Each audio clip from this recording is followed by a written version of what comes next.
এটা হলো একটা আজব দুনিয়া, কারণ এই দুনিয়াতে স্কুলের সব বাচ্চারাই পরীক্ষার খাতায় 100-তে 100 পেত।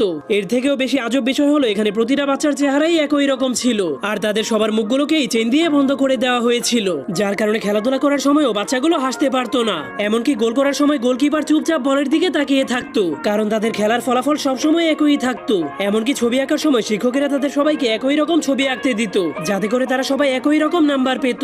আর স্কুল থেকে বাড়ি ফেরার সময় প্রতিটা শিক্ষার্থীকেই লাইন ধরে হাঁটতে হতো, যার ফলে একটা ছোট্ট কুকুরের বাচ্চা প্রতিদিনই তাদের পিছু করতো। কিন্তু তখনই একটা ট্রেন এসে সেই কুকুরের বাচ্চাটাকে মেরে ফেলে। তখন একটা ছেলে এই বিষয়টা দেখে অনেক কষ্ট পেলেও না দেখার ভান করতে বাধ্য হয়। এর পরের দিন টিচার সেই ছেলেটাকে স্কুলের সবাইকে পরীক্ষার ফলাফল দিতে বলে। এরপর সে যখনই দেখতে পায় স্কুলের সব বাচ্চারই 100-তে 100 পেয়েছে, তখন সে অনেক অবাক হয়ে যায়। এই জন্য সে নিজেকে একটা কাঠের পুতুল মনে করে তার শিক্ষকদের উপর অনেক রেগে গেলে তার মুখে লাগানো চেইনটা ভেঙে যায়, যা দেখার পর বেঞ্চে বসা সবগুলো স্টুডেন্টও শিক্ষকদের উপর অনেক রেগে যায়। এই জন্য তাদের সবার মুখের চেইনগুলোও ভেঙে যায়, যার ফলে তাদের সবার মুখ খুলে যাওয়ার কারণে তারা সবাই অনেক খুশি হয়।